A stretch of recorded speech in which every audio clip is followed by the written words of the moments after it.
Thank you so much, Lina, for sitting with me here today. I'm hoping actually we can talk about what it means. I've had this on my mind for some time, especially in light of what's been happening since October, but of course before that, what it means to be a good Palestinian ally. And you yourself being a Palestinian person, a Palestinian activist, Palestinian artist. I'm wondering, to start off the discussion, what comes to mind when I say being a good Palestinian ally, or what that involves? The interesting thing is the word ally, it's not something really that in the Arab world we're used to. It's something that I got used to, reading about social justice movements and things like that, but it's not a terminology we're used to. And so I find it so interesting that the West needs this concept of allyship. And I guess it's probably because of all of the colonial past and, these narratives of white supremacy and the nuances that go with that, that we need this concept of allyship.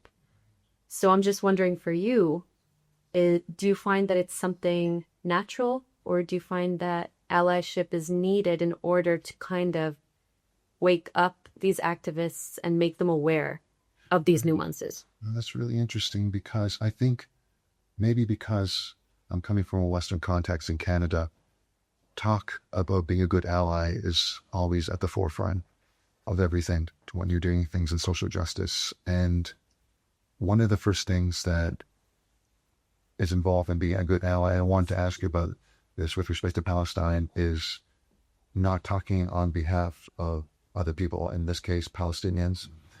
And so, and I can respond to this in a moment, but I'm wondering if you're seeing right now with the increase of, or the expansion of solidarity worldwide for Palestine, whether there is anything that looks like we have non-Palestinians speaking on behalf of Palestinians, inadvertently or advertently, and what maybe can be done about that to recenter Palestinian voices. I think in terms of Palestinians in the diaspora, especially those who are kind of westernized, they've done a really good job in taking the lead on that. But I still think there's work to be done in terms of centering Gazan voices, especially when it comes to voices that might not really appeal to the West. Mm-hmm. Like, you kind of notice that there's certain voices that are lifted, and they might be the ones that are more liberal, less traditional, maybe not wearing a headscarf, or are considered more open-minded, or maybe are just physically or appealing aesthetically. And I find that it's so important to center voices of ordinary Gazans who might not have perfect English, yes, who have really important stories to say. I think in that regards, there's still work that needs to be done, and really understanding, like, why are some voices being lifted? Maybe it's, unconsciously, maybe it has to do with social media algorithms, but still it's something that we need to focus on.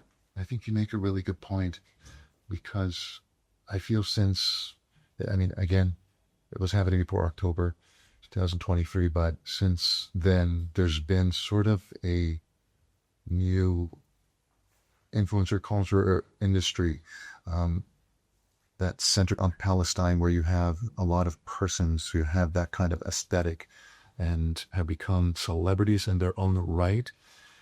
But I think, and correct me if I'm wrong, like, good allyship really requires centering the voices of Palestinians who are not necessarily celebrities, that are the quote-unquote everyday people, the people who have the lived experience to tell us that, and not that they have an obligation, but from whose lived experience we can learn about what is actually happening in Palestine and act accordingly. Otherwise, I fear it becomes sort of like entertainment or spectacle. Exactly. We are, not that there's nothing to be gained from these other sorts of persons who are presenting Palestine in a way that sometimes comes across as or has some entertainment value because of how it's edited or the graphics. But I really feel that it's, advertently or inadvertently, it's sidelining these other more important voices. And someone who, of course, is part of the Palestinian community, do you have any insight on maybe like how we can bridge the non-Palestinian world with the Palestinian world so people can engage with those voices? And if they're journalists, for example, they can platform them much more regularly than we're seeing right now. That's a tough question because, we're governed by these social media algorithms, and I'm sure that media networks, they need to make a profit or they need to get their views as well. Right. So is it up to the consumer, as us as people, to really,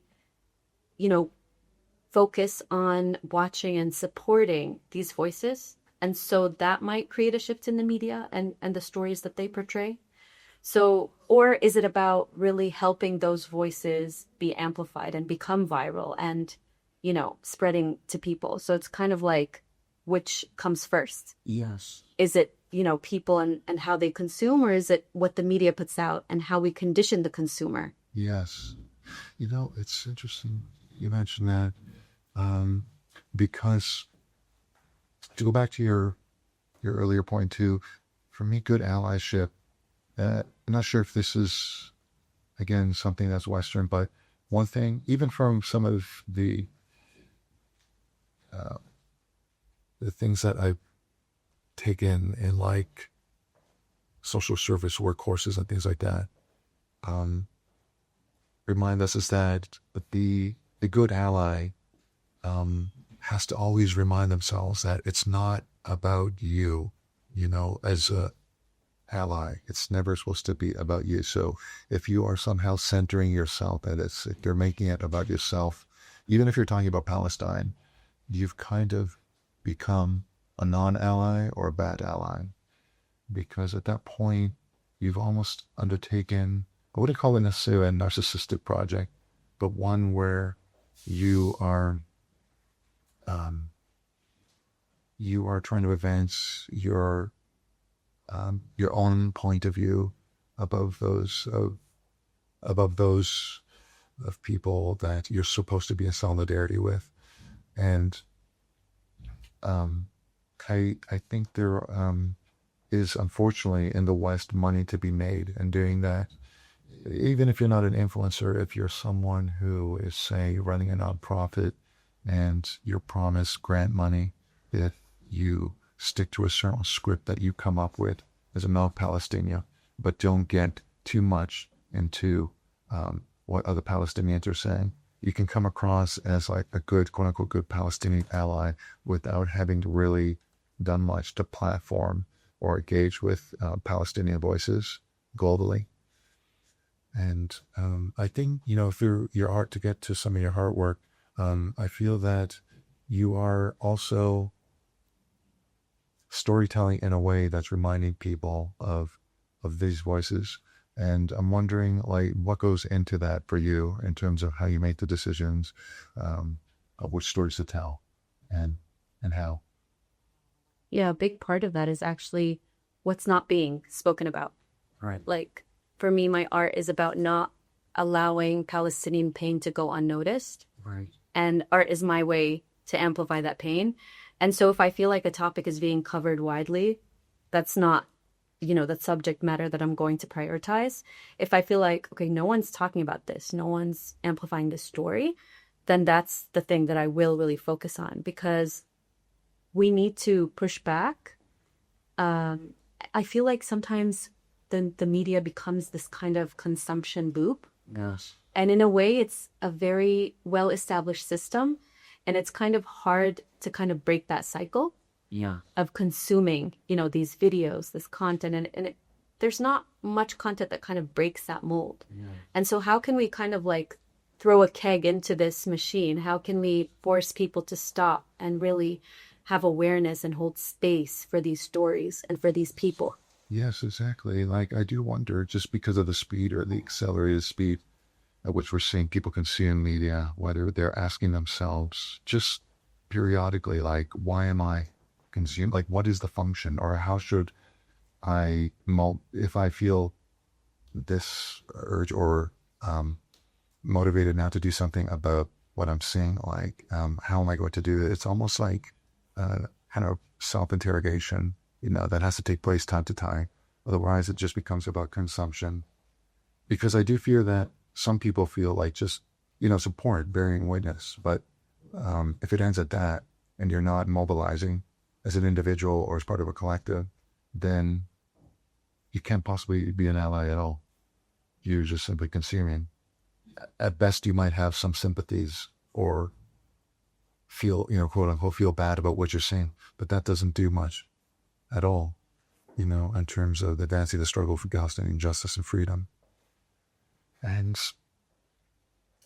I have to ask as well, like, as a Palestinian, do you see the repression, if we can call it, say, Zionist repression, that's happening in Palestine as part of a larger empire that extends abroad? For example, what we're seeing in the U.S. right now with all the deportations or attempted deportations of Palestinian solidarity activists. And if you have any insight into how we can dismantle that system, that larger system. For sure, yeah. Edward Said has this quote where he says, helping people and their social justice cause, it's not about altruism. It's not something for me, or it's not something selfless. It's not altruistic. Yes. It's really about benefiting all of us and dismantling these systems of oppression. So it's something selfish that I'm advocating for Palestinian rights, even if I'm not Palestinian, because in some way I might be under a system of oppression, and I might, or me or my children or my friends might be harmed by this system that really affects all of us. And so even in my artwork, and really the most brilliant Palestinian artwork would tie between the different oppressions all around the world. Yes. And many different liberation movements were very smart in doing that. So even in Algeria, they were very smart in tying and weaving their struggle with other struggles of that time. Yes. And what's happening in the United States, these are activists who are true allies, who are sacrificing their educations and their jobs. And I think that's an important question for allyship. What are you willing to give up? Yes. What are you willing to lose to speak up for Palestine? Yes. Because it's not just a trend. Yes. And it's not just about, saying the right things in the right time, or about social capital, or, even looking back and saying, I stood on the right side of history. It needs to go beyond that. Yes. So even when considering, are these people allies? Are these entities allies? Think about, are they making the establishment uncomfortable? Yes. Are they doing something provocative? Are they saying the things that aren't popular? Because if you're just going with the status quo, you're kind of benefiting the system and going with the system and say the things that the system is allowing you to say. Yes, that's a great point, because I feel other forms of activism or charity even allows people to not sacrifice anything. They can, for example, just sign a petition or take part in a demonstration, but then go home. And this is not casting judgment on anyone right now, but I'm thinking about what you're saying as being so important, because with what's happening in Gaza right now, it's so bad. It's almost like a test of our own humanity. Yeah, I believe it's the greatest test of the 21st century. Like, I feel like it's a test. It's almost hard to put in political language. It's almost a metaphysical kind of issue that I'm pointing at, like the idea that you're seeing, the whole world is seeing what is happening there. We're being called by, that's how I feel, we're being called by these horrific images to do something very concrete about it. And the burden, if you will, of figuring what that is and how much you're going to sacrifice is on you. Because this is the thing I think a good ally has to know, is that Palestinians have absolutely no obligation to figure that out for you. A good ally means you have to figure that out, while respecting the Palestinian people and not speaking on their behalf or in any way undermining Palestinian self-determination, but the burden, if you will, if that's the right word, is about figuring out how you are going to do that and how much you're going to sacrifice. And I think, quite honestly, as we're seeing this fight against Zionism and the colonial encroachment of Zionism, is very real. It's not just an abstract. I don't want to say exercise. It's not just operating at the level of abstraction. It's happening on the ground. Land is being stolen. People are being displaced. People are getting starved. It's very physical. So I think a proper response in turn that's physical, that's real, that's outside the head. That's not just us, doing things online, which is important, but being on the ground and confronting these, as these brave, very brave, courageous activists have been doing in the U.S. at Columbia universities, sitting in, putting their privilege, that's right, putting their reputation, putting their futures on the line for something that's ultimately more important.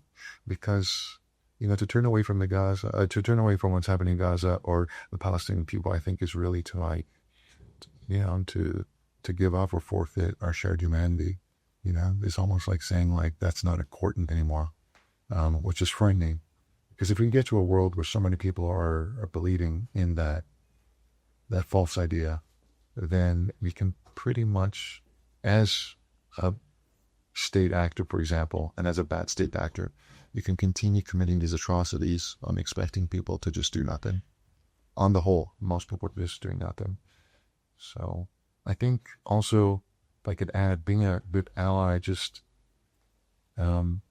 someone who's, from Canada, non-Palestinian, I have an obligation to also prick, if I can use that word, to prick the conscience of those in my community who might not be thinking about this, who, for whatever reason, they may, for what it's almost hard to imagine that someone doesn't know what's happening.